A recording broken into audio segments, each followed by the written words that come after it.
have talk points for this one? Or are we just gonna wing it? I think it's mostly gonna be winged. Whatever. Yeah. Was that how the song was? Mama. Yeah. How do you like it? How do you like it? See, I was singing That's How We Like It. That's how we like it? I don't know. Alexa! No. Alexa gonna tell you it's my version. She might. It's how do you Alexa like be it? reading me. That's how I like it. I love to read. Every book feels like a new adventure. We know, Alexa. Oh, we know. We heard girl. about you. The elevator to success is broken. Take the step. Yeah.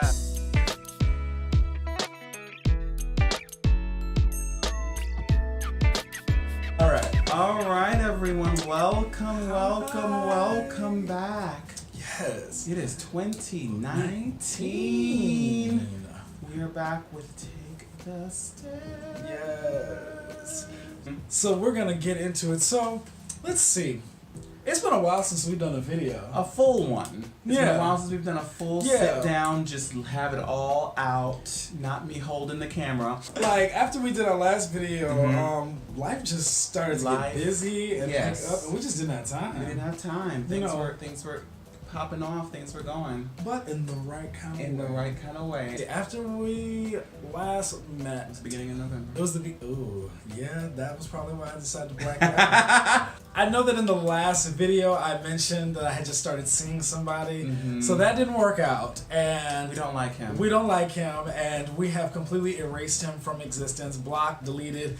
I don't even remember what his name is at this point. But after that, I started like doing more creative work, photo shoots, writing. I worked my butt off until December 15th, which was basically time for me to go back home to Chicago. Hosted a beautiful Christmas party here at my lovely home in New York City. Which y'all saw a little bit of. Because we were serving looks. We were serving looks. Yes, we were. You gonna come to my door for a party, you gotta be prepared Decked for out. anything. Decked out. You never know who's gonna walk in. You never, especially at a party at my house, you never know. We've had guest appearances, celebrity appearances. We've had full-on sing-alongs where everybody in the room just burst out into music and dancing. But we had a good turnout. Yeah, and we had a good time. Yes, everybody was singing, and those who couldn't sing were just enjoying watching the show. Got a few videos too. There were videos of that. There are videos, but I will never let them surface. And now I've decided I'm just going to take 2019 by a storm. I'm focusing solely on career stuff. Like I'm fervently back auditioning. Yes. I just ordered new headshots. Come on. I'm back on Playbill and backstage. I've set up a YouTube page for content solely for Marcus de Rocio. And yeah, we're making this shit happen. Also, I'm going to be releasing a comic book at the end of the year, so be prepared for that. That's news to me. Come on. Yes. Listen, we need some Graphic representation. novelist. Yes. Come on. Hashtag goals. Hashtag goals. As a matter of fact, throwing back to the last episode. Hashtag goals. Hashtag goals. As a matter of fact, I'm going to change that term from goals to intentions. That way, you take some of that pressure off yourself, because when we think about a goal, we think about the big end result, and it causes us to get in this mindset of it's too far away and it's not accomplishable. So if we set an intention, we intend to do it, and if we don't necessarily happen to complete it, it's okay. Now, that doesn't mean that you should just put it by the wayside and be like, you know what, if it happens, it happens, if it doesn't, it doesn't. You still do the work, but if you don't accomplish the goal in the time frame that you intended to, then it's still okay. What has Effie been up to? What have you been doing? Right. Right after that, I went home for about a week. Okay. About a week. I went home for Thanksgiving and things. Nice. Came back, started a show called How the Westons Won, a new musical. That's right. Now I have a question for you. Was John Elliott in that? Was there an actor named John Elliott in that? Yes. I did Showgirls with him. Yes. Yeah, we had a great time. It was site specific. We did it at Jefferson Market Library down in their little basement space, and it was a lot of fun. Really wonderful storytelling. I really love the music. I got to play my guitar. I had a great time. I would go to rehearsal and be like, oh my god, we're already at break, or oh my god, we're already done. Because I was really enjoying rehearsal that much. And it doesn't always happen like that. Sometimes you get there like 10 minutes in, like, when's break? Damn break. You've been here 30 minutes. I'm like, is it time for the 10 yet? Because Lord knows, we had a few of those back in the day. But this wasn't one of those. After that, I stayed in town for Christmas and the New Year, kind of just lots of work, picking up lots of yoga classes, picking up lots of work because no one was in town. So that made January a little bit easier for me. And since then, I've started working at 2 additional yoga studios, which is nice. So I picked up classes there. I'm auditioning. I did have some like personal family stuff that came up that's been, you know, heavy on my spirit. I had a cousin who had been suffering from cancer for a while. She passed on December 30th. It was definitely hanging over me. It still is, to be totally honest. It's not like something I'm over yet. I had to like give myself time. I had to give myself time when those moments came when I had to just like stop and just let it go. And I had to do that, and it hurt a lot that I could not be there.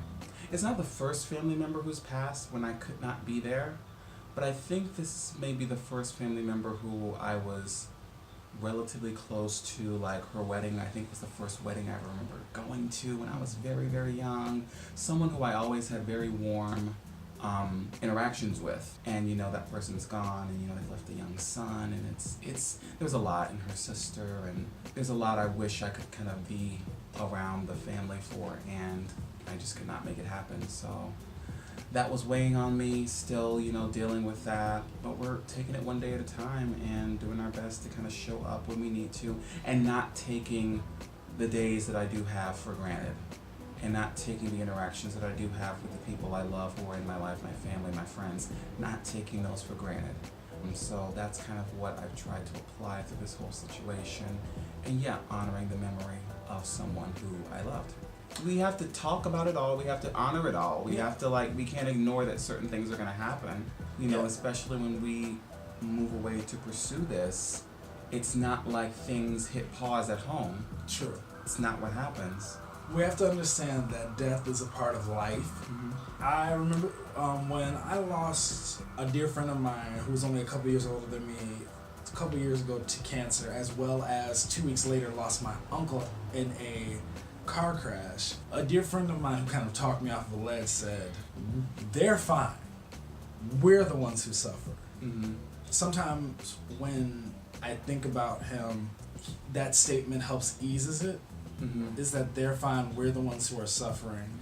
And also knowing that those individuals, even though they're not physically here, they're still with us. All right. So we got shout outs. Shout outs. All right. So we have shout outs, and first we are going to shout out one person who I wouldn't say we started our theater journey with, but she was a member of the company that we worked with when we first met. Yes. Miss Darylyn Melody Castillo. You know, she got a different name every week. Just kidding, Darylyn. You know we love you, girl. Not me. He said that. Why am I always the bad guy? Sean Lee. So anyway, we want to shout out Miss Darylyn Melody Castillo for booking Hamilton in Puerto Rico. She opened that shit. She is originating the role of Peggy and Mariah. We are so proud of her. Yes. I can't. Singing down. I can't wait for one of them bootleg videos to hit YouTube. I'm waiting. Shoot, I might have to book a trip to Puerto Rico. I want to shout out my friend Miss Talia Groves, who closed the company of Clueless last Saturday, I believe it was. Goodness. But yeah, she was in the original cast of Clueless off Broadway, and they closed their wonderful run this past Saturday. Now, who did she play? Was she? She was in the ensemble, she was in the ensemble, and I believe she understudied Dion. 99% sure she understudied Dion. Oh, I'm sure she did. Yeah. So this next shout out that we're gonna do is another Hamilton booking. Yes. For my dear friend and former roommate Will T. Travis, who booked the Hamilton tour, and he is swinging the show. Yes, Congratulations to my other former roommate Nick Rashad Burroughs, who is now back on Broadway doing King Kong. Yes, King Kong. Yes. This is King Kong. And now, this shout out right here. Okay. Baby, when I tell you First of all, this shout out is 15 years late. 15 years in the making. 15 years in the making. We want to shout out Miss Brittany Johnson, who is now officially the first woman of color on Broadway in an English-speaking production to play the role of Glinda in Wicked. In Wicked. Had to shout out my mother, Cheryl. Yes. Right there. Wicked. I'm still recovering from how amazing that was. Like, I remember just going down my timeline, nothing but pictures of this girl in that beautiful blue dress. Flooded. Just sparkling the way a beautiful black queen should. It's inspirational because I remember being, and I wrote this on my Facebook page, I remember being in college and saying to one of my friends, we were like studying music and they were helping me like pick songs from my book. I kept saying, I think the reality show Search for Elle Woods had just came out. And they were talking about a girl who was black and she wanted to play Elle Woods. And I thought to myself, well, why not? Why can't a black girl play Elle Woods? The only thing in the story specifically says that she has to be a blonde who lives in Malibu. Why can't there be a black girl who's blonde and lives in Malibu? And then I went as far to say is because I've always, then during that time period, there was a lot of colorblind casting happening on Broadway, like especially with The Little Mermaid and other shows that were like, and so I was like, well, why can't there, I saw black Elphabas, so why couldn't there be black Glindas, you know? And for years, I had this mindset of, they're never going to do it because they're going to keep the role for a pretty blue-eyed, blonde-haired girl, you know, typically. And so finally, I think it was, about 6 months ago, they made an announcement that this girl was going to be the first understudy of Glinda. Yes. So in my mind, I'm like, okay, cute. They gave her the honorarium, but maybe they'll never let her go on. Because, you know, with shows like that, they have a offstage standby. So when she finally hit that stage and put that blue dress on with them glitters and sparkles and got into that bubble, baby, Black Broadway went crazy. Yes, and I love seeing that. I love seeing all of that support around her. Yes. Because one thing I do love about this community, Black Broadway, is that we will go the extra mile when one of ours does something amazing, like playing their first principal role, playing a role that we never even saw ourselves playing. So that's like, this is mind-boggling because it reaffirmed and inspires me to say, you know what, somebody is going to finally say at one point, if I'm not the one to say it to myself, someone is finally going to say, you black man or you black girl, you can play this role that we didn't think that you could play, or we never saw you for because we're so used to it being this way. I've always said, why can't I play Seymour in Little Shop of Horrors? Why can't I play Roger in Rent? Those songs sit in my voice. Or, you know, the list goes on and on and on. If it's not race specific in any kind of way, why should it be a problem for a person of color, whether they be black, Latino, Asian, to play these roles, you know? So on and so forth. When I was coming up and just seeing people in these roles and how it matters, because like, me seeing Lewis in certain things or Brian Stokes Mitchell in certain things influence, like, oh, it gave me a visual and like there's a path, someone has done that already, someone's done that work, so like it's possible. Definitely happy to see her in the role and I really celebrate her. Yes. And I see people like drawing pictures of her in her costumes and just really like praising her. Like, this is a great moment. It is. So, like, she deserves everything that she's getting from this right now. And I purposely can't wait to make my way up to the theater and go see her play this role. I'm waiting for dates. You're waiting for dates. I'm waiting for dates to come out so that way I can run over there and be like, take my money. I want to see this girl play Glinda. Shoot, I mean, I could segue. I think we should. Do you want me to talk about that? I think we have to talk about it. You want to talk about it? I want to say what I want to say, and then I'm sure you'll have things to say as well. Okay, go ahead. Just because, like, I celebrate Britney. Yes. I'm applauding Britney in her achievement. I can't bring myself to really applaud that it's taken this long. Yes. I can't bring myself to pat anyone on the back for, just finally offering this opportunity. Yes. I celebrate her. I 100% agree.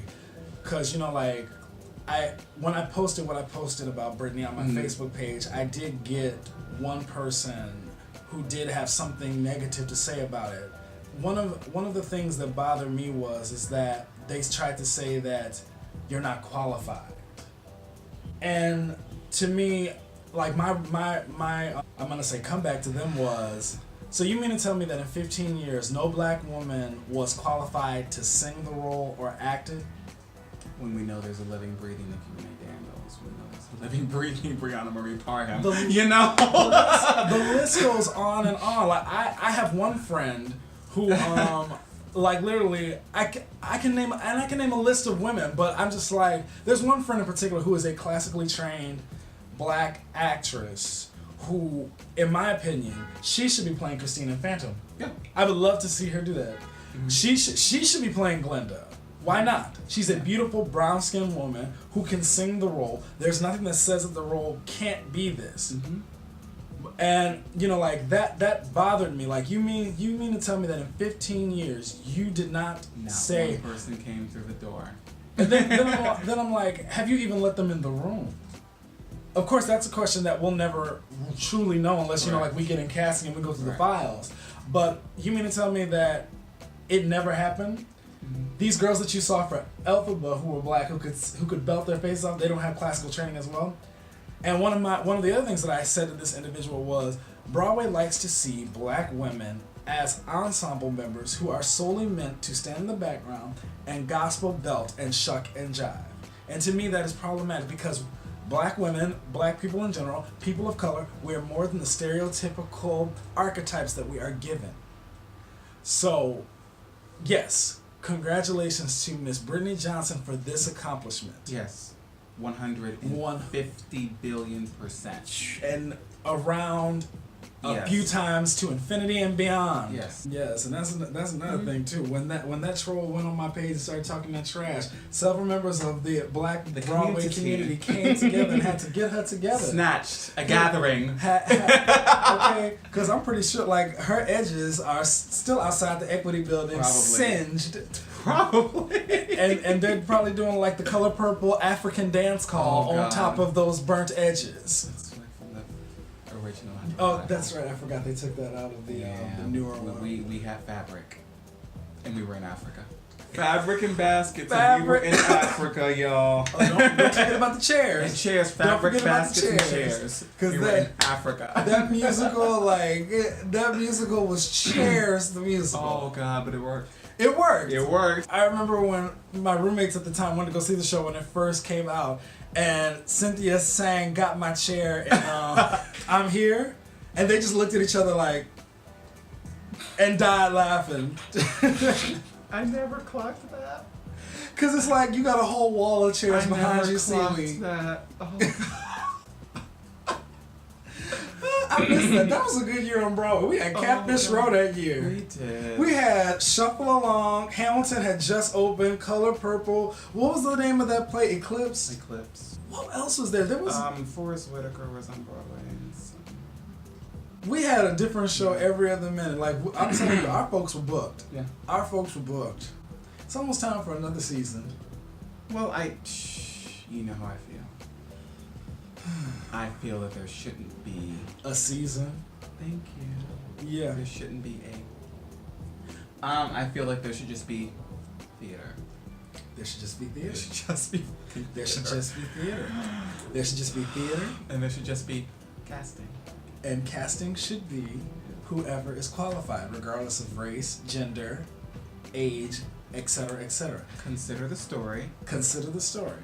I think we're gonna close. It out. But we are coming back. We'll be soon. Very soon. Yeah. Guests will be back too. Yes. We just kind of wanted to do this one to kind of catch back up. We also had some opinions in this one. We don't want to implicate nobody.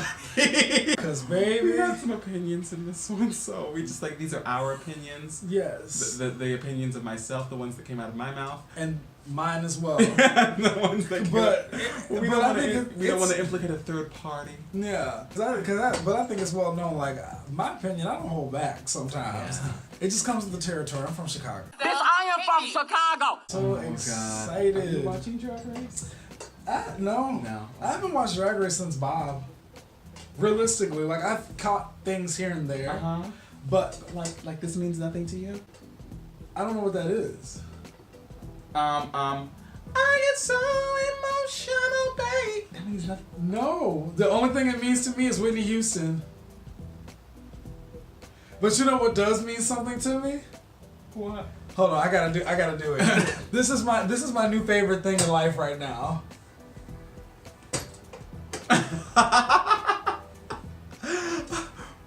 Oh God. Shout out to Mayhem. Okay. Mayhem Miller. One more, because this is entertaining to me. Wait, you want me to do it again? No, I'm gonna do something. Okay. But I'm gonna ask you, does this mean anything to you? Okay. Miss Vanjie. Okay, now I do know that. Miss. So yeah, I know Miss Vanjie. Wow. Miss Vanjie. I do know that. I do know that. I just don't know what. I get so emotional. I don't know what It's that means. iconic though. We're gonna watch it. When we Off sign camera. off, I'm gonna have to educate. But anyway. Yeah. Thank you. Yes. Thank you so for much for sticking with us for and tuning in. and watching us. We really appreciate it. Yes. And you know, if you're new to Take the Stairs, click that little button down below. Follow James and myself Yes. on our specific Our platforms. respective platforms, Instagrams, and we have a catalog at this point, so you can watch lots of episodes. That's right. Take care and Take remember, the elevator to success is broken. You must what? Take the stairs. Hello. Thanks for watching another episode of Take the Stairs. Be sure to check out our previous videos and definitely join the Take the Stairs family by subscribing to the channel.